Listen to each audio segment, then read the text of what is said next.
Welcome to Elevate Your Event, your favorite podcast for transforming fundraising events. Join us weekly for expert tips and creative ideas to make your next event a standout success. In this episode, we're diving into the art and strategy behind unforgettable guest experiences. Join us as Kimberly Tittle, Executive Director of 1540 Productions, shares insider tips on event production, tech trends, and what really makes an event stand out from the first welcome to the final goodbye. Let's elevate your next event, starting now.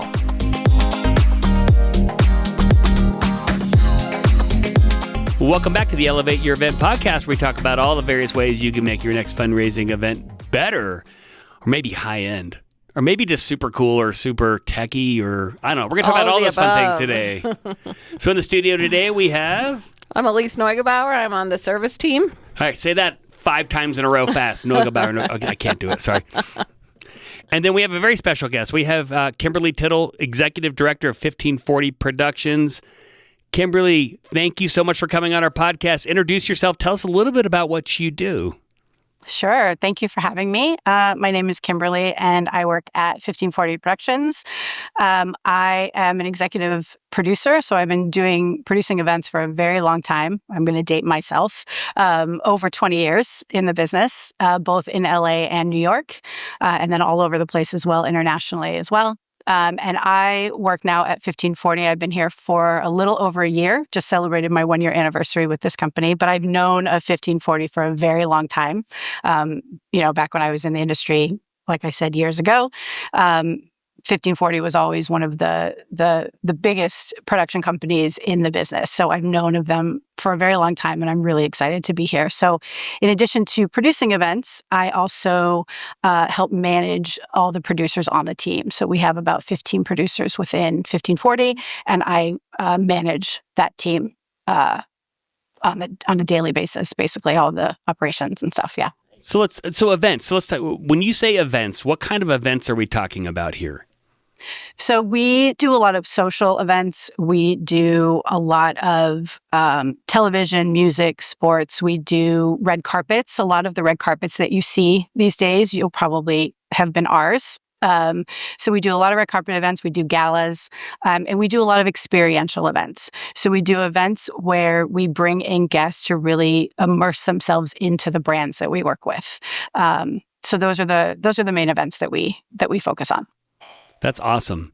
And I would say probably the vast majority of our listeners are probably in the more of the fundraising gala space. But I think you probably have a lot of experience there as well, and probably can also bring in from all of the other types of events you're doing some pretty cool elements. Yep. I think the creative side of things, I find when you are at events, and even if they're fundraising events, that when you can throw in something new and different and creative, people get excited. They want to give more money too. So exactly. So I think what you do could definitely play into a lot of our audience. 100%. 100%. Yeah, I think, and don't take this wrong, but an event is an event, right? Mm-hmm. We're producing events to achieve a goal, whether it's for the organization, for the brand, and for the guests. It's really also about the guest experience and making sure that guest is having, a great experience to then be able to build a community for the brand or the organization or the nonprofit or whatever that is. So we talk about that a lot, the guest experience, because I would say, Handbid's been around in this space since 2011. And over the years, the definition of the guest experience has always been an interesting conversation because, we introduced technology into the mix, and the initial reaction was, this is going to damage the guest experience. It's going to help me, the event planner, but it's not going to help the guest. And we've always had the opposite opinion of that. Like, oh no, wait, this is going to enhance the guest experience if you do it right, if you pick the right tech partner and stuff. So what's been your experience, as you're chatting with your clients about the concept of guest experience? What's important to them? What do you feel is important to you as the planner, and kind of where's the middle ground there, if there is any? So there is, you're trying to not only give the guest the experience and something that they're excited about, but you're also you have goals with your client, right? The client has their goals of what they want to achieve within this. So I think the middle ground is being able to listen to the client and really understand, or the organization, of what they're trying to accomplish. And then at the same time, making sure that the guest is feeling like they are the number one person at the event, right? They're really they're being immersed in this event or this gala or whatever the experience is. So it's important to make sure that the guest is having an experience from the minute they arrive to the minute they leave, so that they can then go back and, they receive the awareness that they need from the event, from the client, from the organization, and they can go back and then talk about it with their friends and their, families, so that then, brings another piece to the organization and another community that the organization maybe didn't have before the guest was there. So I think it's this balance of creating an experience for the organization and an experience for the guest that are both memorable for both. I can see that. Yeah. But so what do you think gets in the way of that? Or, you've been to plenty of events. We have too. And we've seen good ones and bad ones. And sometimes, we go in there and we say, look, our software could have been used better in this case, or this event could have flowed better than it did. So what do you see as the things that are common mishaps or mistakes that organizations are making when you're seeing these events that you think need to be changed in order to enhance the guest experience? That's a great question. I do think having the right team is a big piece of the event experience, right? You bring in the right people, the right partners. We always say that we've got partners on the ground with us. It's not just one person who's planning the event, right? It's the partners that we work with who bring their expertise. So I think if organizations are maybe trying to do things themselves and not maybe hire the right people to help, that could be one downfall. So if you don't have those right people in the mix, I think sometimes, and I know with fundraisers and galas and many of events, you've got hosts and you've got entertainment. Sometimes the host is one of the most important pieces, I think. And if that host is not, or the MC or whoever that is, if that person is not engaging, or that person is, kind of flat, or doesn't get the crowd or the attendees, to embrace what they're doing, I think that could be a downfall. So I think the people, on the stage are super important to kind of keep the guests involved and engaged. Okay. So I think those are a couple things. Yeah, it's amen, sister. Yeah. Bringing in the right partners. I tell you, it is interesting in our world where it's not even just us. It's we come into an event and we can see you made a poor choice of a sound vendor. I've done that in my own charity. You made a poor choice of an MC. You made a poor choice of entertainment. Whatever it might be, where you're like, if you want to have a streamlined, amazing guest experience, you've got to make sure you're investing in the right places. Yeah. And look, there are times, behind the scenes, it maybe not look as seamless as it does, in front, right? That's always the case. In the back, people are running around like crazy, making sure, or when you hear that, you mentioned sound, which is one of my biggest pet peeves, when you hear that, that microphone go wrong, or you're like, it's this like, oh God, what's happening, So, so behind the scenes, it might be a little crazy. The important piece of an event, I think that one of the most difficult pieces of an event is that the guest isn't seeing any of that. The guest thinks that this was never let them see you sweat, and right? They, I get it. Yeah, if you want to see what's going on behind the scenes, just put a radio on. Correct. Pull back the curtain. Yeah.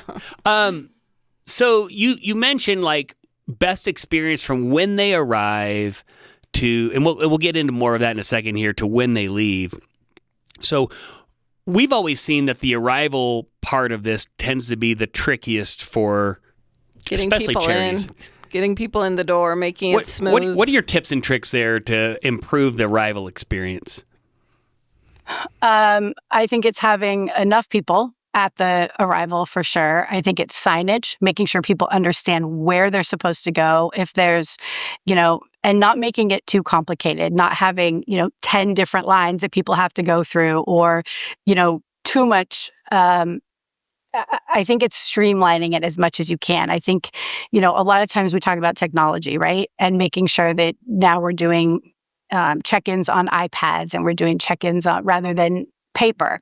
Sometimes, depending on Wi-Fi, depending on how, that can be a little tricky as well. But I think it's making sure from the minute the guest exits their car, they understand where they're supposed to go. There is signage. There are brand ambassadors. There are people guiding them, welcoming them. I think the welcome is a big piece of it too. You don't just want people to get out of their car and just try to figure out where they're going. You want people guiding them throughout the whole experience. I love that.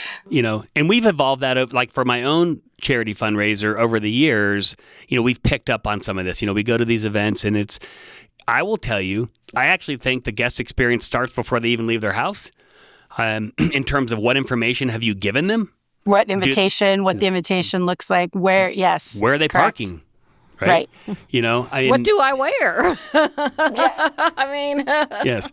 What the dress code is, but more so like, what time should I arrive? Where do I park? Where's the entrance to the event? I've seen people try to open locked doors, and they're like, where do I get into this place? Right. And I've got we've got a very good friend and they're involved with a concert venue here in town. And we've talked to them about it. And this is not even related to a fundraiser, right? These are outdoor music concerts at a concert venue. And I've told him, because of some of the struggles there, it's like the guest experience starts when they enter the parking lot. And if they have a bad experience paying for parking, like, you've already put them in a bad mood. Now, it'd be a shocker if your fundraiser was making you pay for parking. But either way, to your point, I pull up into the parking spot. Do I know where to go from there? Did somebody greet me? Is there proper signage? I get to the check-in area. What are you making me do? And look, there's a trade-off there, right, Kim? I mean, as a charity, I need information from you, right? Because you're going to, I want to open a relationship with you as a long-term donor in the future, hopefully. And so I need to know your name. I need to know something about your email address or your phone number or something, right? I may capture a credit card at the door. I've got to streamline that as much as possible. And I don't want to create too many hoops. I mean, we've done check-ins where, I'm handing them like VIP bracelets. I'm validating their parking. I'm checking their coat. I'm figuring out what are your dietary restrictions. I need to give you a special colored card you put on your plate. Or there's a station for each of those, which is almost more frustrating. It's like, I don't want to wait in line again. The name tags, don't get me started on name tags and the fact that women have to put them on their polyester dresses and stuff. But anyway. Well, and to your point, there is a lot of information that you do need to capture, right? When, like you said, the credit cards and the names, and you want to be able to do that. But, is there a different way to do that once they're inside the event? Maybe, I don't know. Maybe there's, you get certain information when they check in, and then maybe there's a different, experience within the event that maybe then you're gathering some more information and they don't even realize you're doing it, right? You layer it in, right? I think you're bringing up a very good point, and we talk about this a lot. So because, our motto at Handbid is about the guest experience, right? Because companies or organizations or charities using our software all use it for different reasons. So some of them are running a fundraiser and they're doing just a donation ask. Some of them have auctions. It's a variety of things. And so, but there's a common denominator here of how can I get some information about this user? How do I get their payment information? Because I want the exit experience to be as good as the entry experience. And the exit experience is great when I don't have to go ask for that and they don't have to line up at the end, right? That was the old model. That was the old paper model. And it's like, do we do it? Do we layer it in? Is it one of those things where I get them in the door quickly, and then if they show interest in X, Y, or Z, now I ask for a little bit more information? Or do I do it in advance? You're sitting on your couch, it's the day before the event, and I ask you, hey, let's get you prepped now. Download this app or go to this website, register your information. And you're all set. Put your card and you're all set. And hit the and then fast show your code when you show up to the door. Exactly. Mm-hmm. So what technology trends do you see, or what technology flaws do you see that you want to see changed or improved in the events coming down the road, that you think are going to make this even better? I mean, do you have any thoughts on that? Like, hey, I really wish tech would do that, or I see this trend coming that I think, my event clients need to embrace.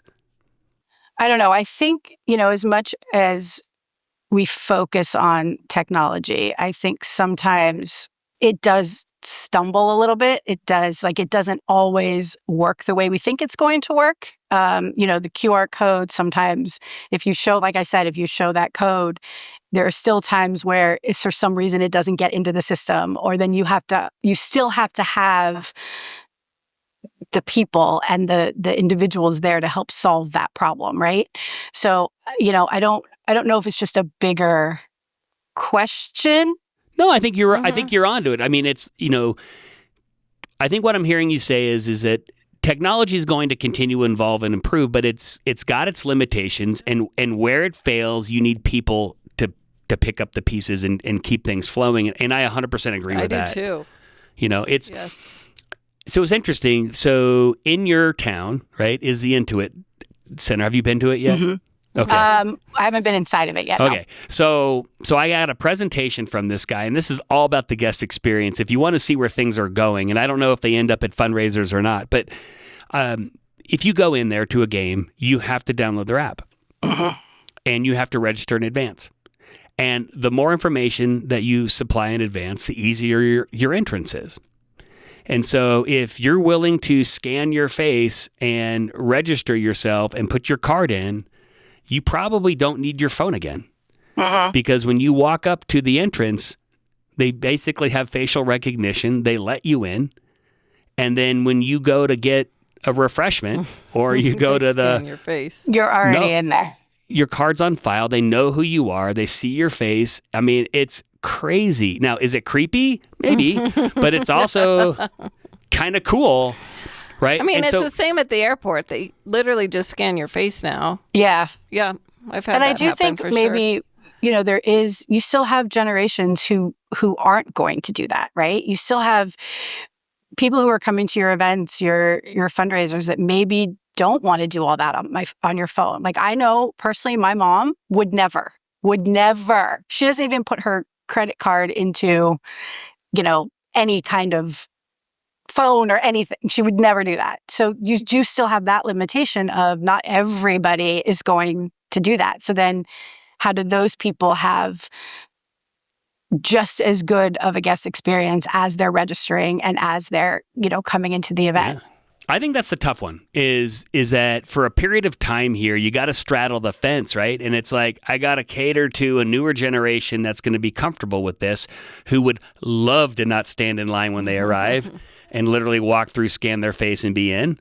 And then you got this generation who will not be comfortable with this. And this actually came up when the guy from Intuit was talking about what they did, but they decided not to compromise on the app thing. They said, that's just going to be too hard for us, but Kim, you can bring your mom in, and she's considered, I think they call them teammates. So you have a teammate, so you add teammates to your account in the app, and then you're able to get them all in, and they just have to kind of accompany you in the door. And they don't reap the benefits of being able to just walk up to, the beer aisle, grab 2 beers, and walk away with them. They're going to have to go through a check-in and check-out process to get them. But they're fine with that, right? That's what they're used to. But I think, as we sit around and we talk about these things, we are talking at Handbid 3, 4, 5, 6 years out. What is coming in? What is the guest? What's the age range of the guests of the future? What are they going to be comfortable with? And how is technology going to grow and change? And I mean, look at QR codes, right? I mean, QR codes have been around forever. But when did they get widely adopted? 2020. COVID. Yes. Right? So things just happen like that. And, it's like, okay, so for us, when we're thinking about events, and it's like, we're not the type of people, and I think you probably don't want technology partners that are like, we're just going to force technology on people because we think it's going to be better. We've got to find that balance, right? Like, for that guest experience. And it's always finding the balance, I think, with anything. It's finding the balance of what the organization who the organization is and how, they want to use the technology. It's who your audience is. It's, is that the best way for this specific event? Maybe not. Maybe it's better for a different event. So it's, it's not a blanket, like, using this technology for everything is the way to go. I think it's really personalizing it and figuring out what the organization, the client, the guest, what they want and how it's going to be the most useful. Yeah. How does it complement but not get in the way, right? Have you seen that? Have you thought about that? I mean, one of the things that I think would be cool, right, which we haven't done yet at Handbid, would be to, aside from like, okay, I check in, I have the Handbid application or I have the Handbid site on my phone and I can donate or I can bid in an auction. Are there other things that you can do with technology that would complement what's going on at the event? And so I'll give you an example. So we had done a proposal for an organization that literally had this like, Meow Wolf type of experience, right? Where I'm going through these various areas and they wanted technology to follow the user and complement it with, hey, you're now in this room. Here's some things that we want you to experience or engage with. So kind of location-based elements in it. Have you guys used any of that in the past? Have you thought about it or? Yeah, I think, there's ways of even, using AR, right? You are using that a lot where you go up to something and you put your phone up to it and it turns into something else and you can experience something different. We've done those types of things where you're going through an experience and the brand wants you to focus on one specific thing. And so, yeah, you put your phone up and then this amazing other thing happens that you don't see unless you have your phone and you're using the AR. So I think there's definitely ways to bring a brand to life even more. And I think there's a way to engage guests because then, I don't want to say like scavenger hunt, but there is an idea of that, right? So you're going through an experience and what are the things, the surprises and delights that you can find? And you can do that through technology, which, you obviously can't do just in real life. So there are definitely ways I think you can bring those into an event and bring those to life. Have you run in? So when you talk about that, because I think that would be really fun and cool. It would be right? fun. Do you run into challenges like we talked earlier, where people like your mom are not going to want to do that? Uh-huh. Yeah, but when you're, you made a good point. When you're with your kid, or you're with your child, or you're with your, a friend, they might do it. And you also have to make sure that the experience is, and not good enough, but amazing enough that even if you didn't have that piece, you're still getting an amazing experience. You're still being engaged in some way. That's just an extra piece. But you do have to download an app. You do have to, so you also have to look at, there's a lot of pieces that go with it, right? How's the Wi-Fi? Because if you can't download the app and the Wi-Fi is bad, you're never going to be able to do this. So there's all these things you have to think of and kind of hopefully have a backup plan for, just in case. Yeah, hopefully up front. Do you see, like, I've seen this with even my dad. He didn't know what I did, and then we were at an event and I showed him how to use our app, and he looks at me, his eyes lit up, and he's like, this is what you do, and this is really cool. Yeah. And so he's really, like, adopted it, and, I mean, he'll outbid the best of them now.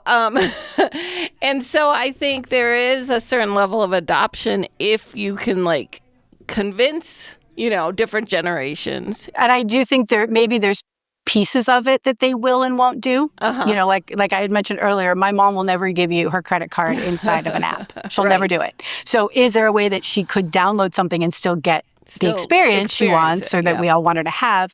But there's another way that she can then give her information that makes her feel safer.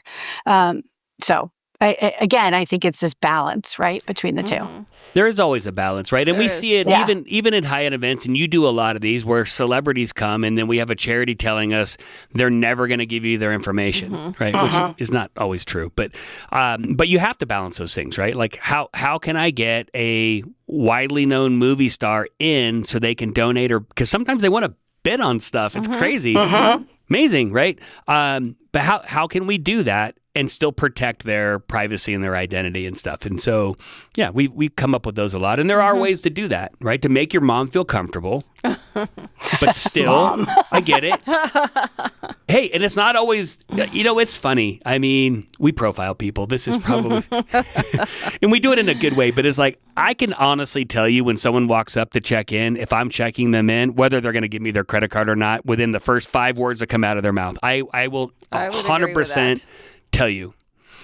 And that's okay. I mean, really, that becomes the charity's choice, right? Hey, look, this person does not want to give us a credit card number. Do you want me to, because we can turn on restriction on our software saying you can't bid or donate without one, or do you want to, Open basically it up a little more. Yeah, open it up and let them go. But Right, because you don't want to lose that if that person does want to participate, the charity's not going to want chase to them lose down that. at the end of the night. Yeah, Or chase them down for the next 2 weeks, right? correct. Phone calls. Yeah. Yeah, there's definitely a trade-off with that. But so you do a lot of corporate events. You do a lot of for brands and other things that aren't charity related. But are there elements of that on the corporate side or the for-profit side that you would like to see charities adopt more of?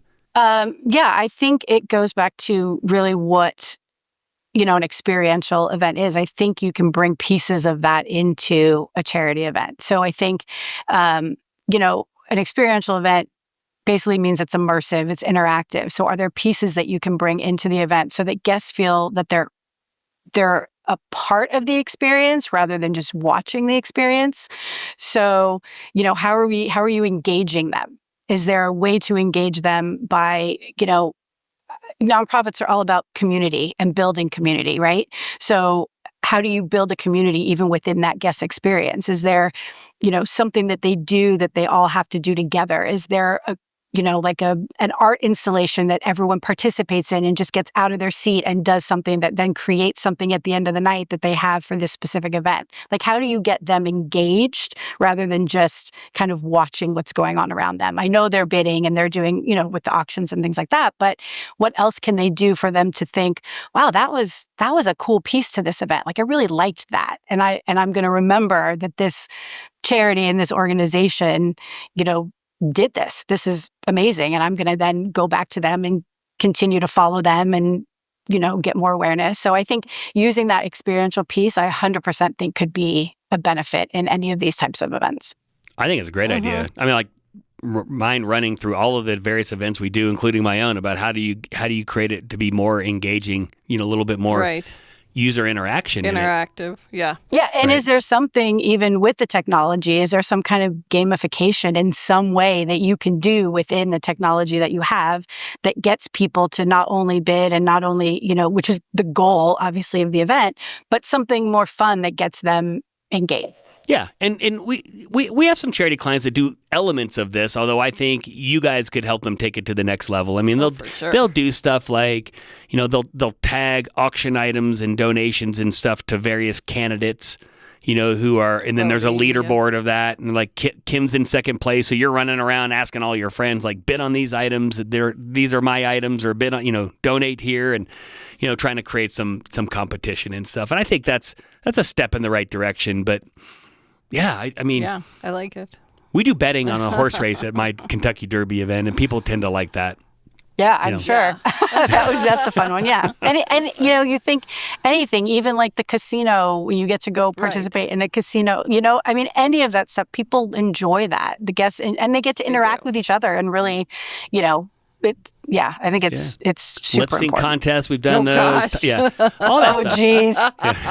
Yeah, so you got it. I love it. Yes. So you work with a lot of big teams, but some of our clients are very small teams. I mean, one or two or just a couple, and then, they maybe recruit some volunteers if we're lucky.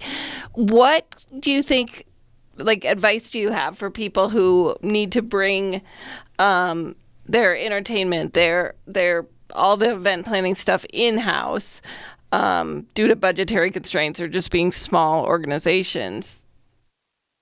I think there's a couple of things. I think the biggest part, I think there are certain things that they probably do want to bring from outside. They want to bring a production company to focus on maybe the actual, the lighting, the video, the audio, whatever. But there are things I think that in-house they can do themselves. So is it, all of the branding, all of the signage, like those pieces, yes. They know their brand the best. So like take that off and do that in-house and just focus on kind of those kind of front of house, technical pieces that maybe they know they don't have the ability to do, right? So really to think through what can they do versus what we really need a partner to do, and going through, do they know someone who can do flowers for the night? Do they know someone, they don't have to hire a big florist, they can, or do they know a caterer who can come in and help? So I think, a lot of these volunteers know a lot of people. So use that network and kind of bring in those people. I think, you talk about we do big events and we have big teams. Sometimes we don't. Sometimes we still have small teams that we need to figure out, how are we getting this done? And I think one of the things that I like to focus on, and I think communication and organization goes a long way with even smaller teams, making sure everyone understands their role and their responsibility so that everyone's very clear about, this is what I'm doing, this is what you're doing. We're having weekly meetings about it. We're making sure things aren't getting mixed, because that's when, if you're not having those conversations and you're not having that ongoing communication, that's when you're going to find the things that are missing, right? And everyone's going, well, I thought they were doing that. I thought you were doing that. So being very clear, and I think it's super important with those smaller teams because there is so much to do, being very clear about what those roles are and continuing that communication, having weekly meetings, that kind of thing. So I think it makes sense. So do you, because you work with a variety of folks, including charities, do you ever have to rely on the charities to deliver volunteers? Yeah. And so what's worked there and what hasn't? Like, what do you think are the challenges with that make it more difficult to create this guest experience you're talking about? I think the volunteers, obviously they want to be there. So that is, whether they're getting paid or not, they're excited to be there because of the organization, because what they're a part of. So I think making sure that they have all of the information is critical. It's not just showing up and being like, okay, you're going to go stand at the door and just say hi to people.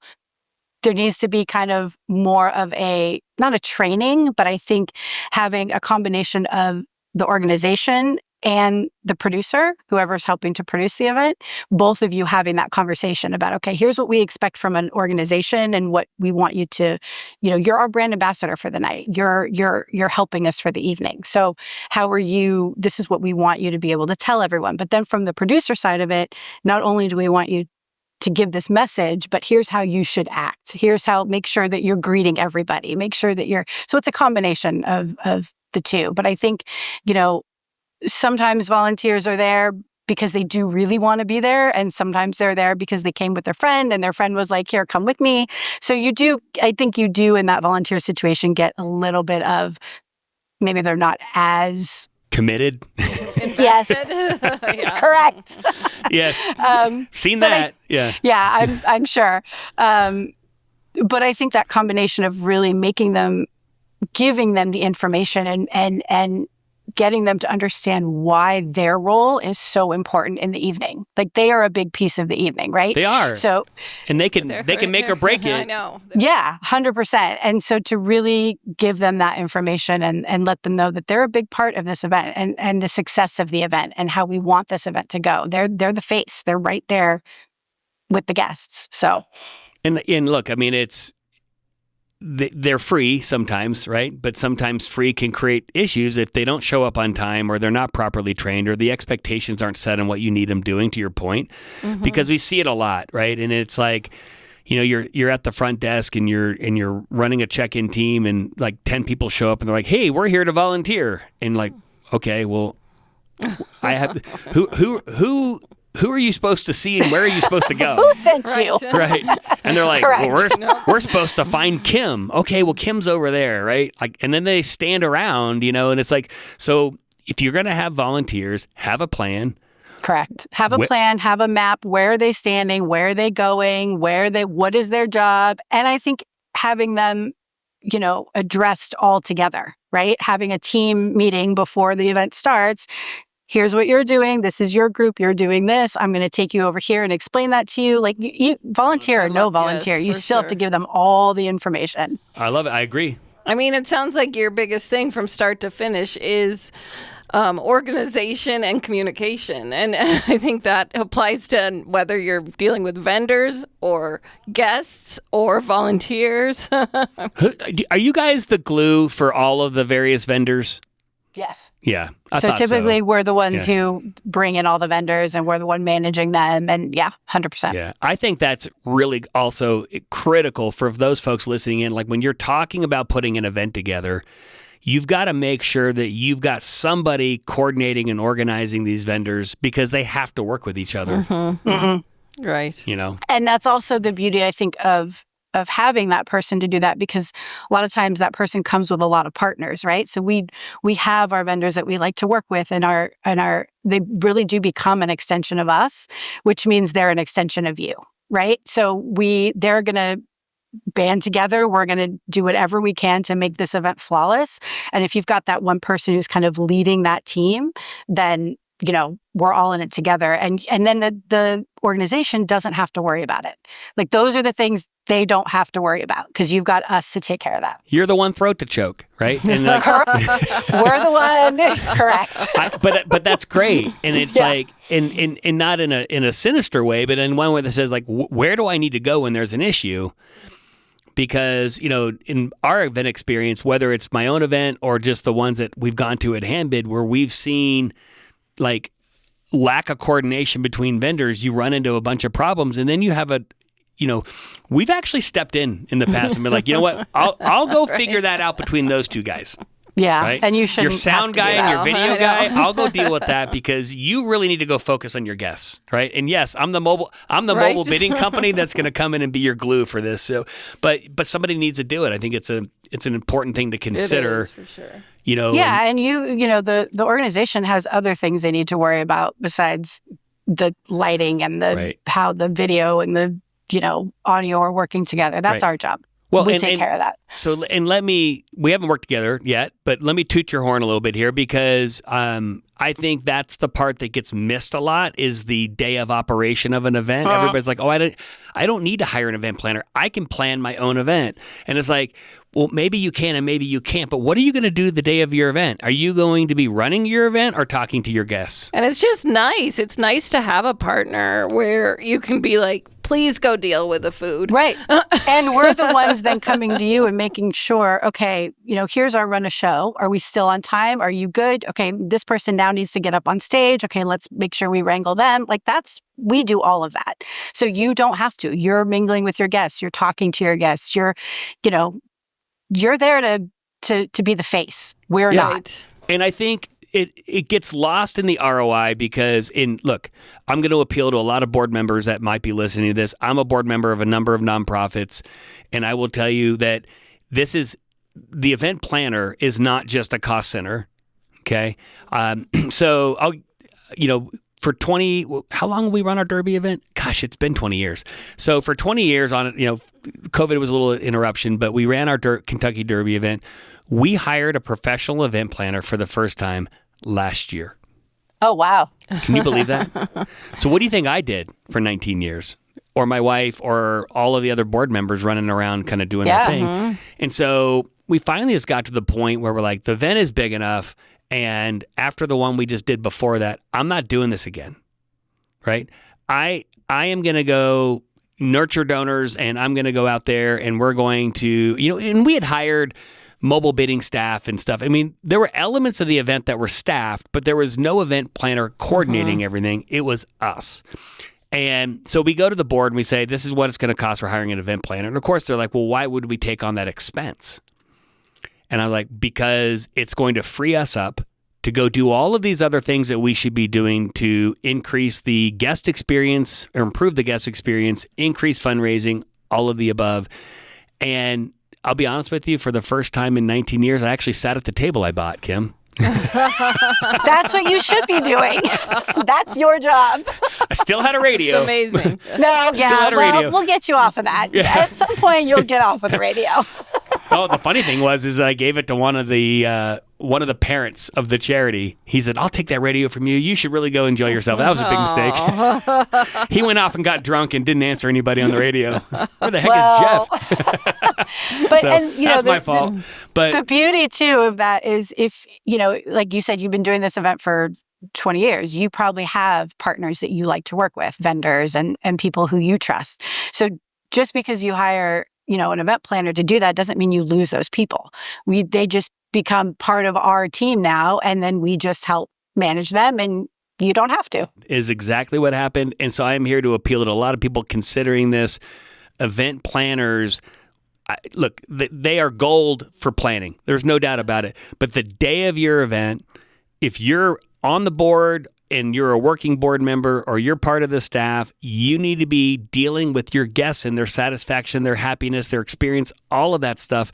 Not why is the microphone squeaking? Right. Right. And I'll tell you, as a vendor, I mean, we're usually hired as vendors. I love working with a good event planner. Now, it makes my job easier. I know who to talk to, but Wi-Fi's not working. I know where to go. Like, my volunteers don't show up.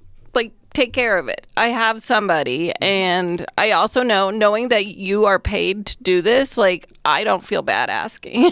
So, whereas if you're, if you're the head of an organization and I know you're stressed and I know you want to be out there visiting with your donors, I feel horrible for asking. Yeah.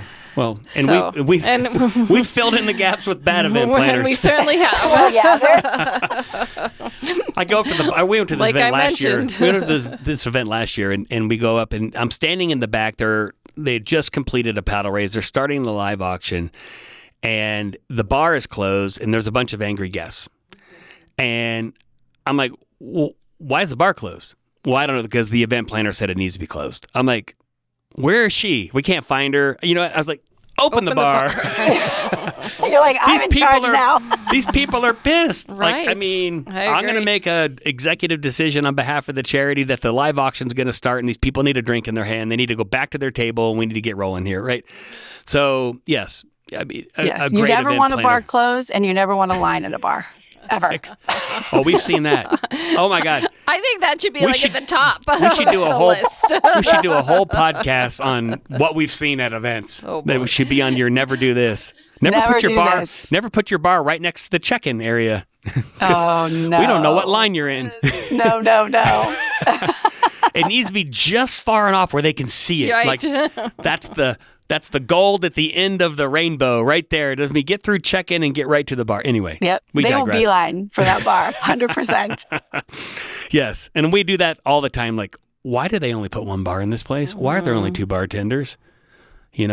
Why are they pouring kegs when they should just have bottled beer or canned beer and hand them? I don't know. Anyway, all that stuff. Anyway.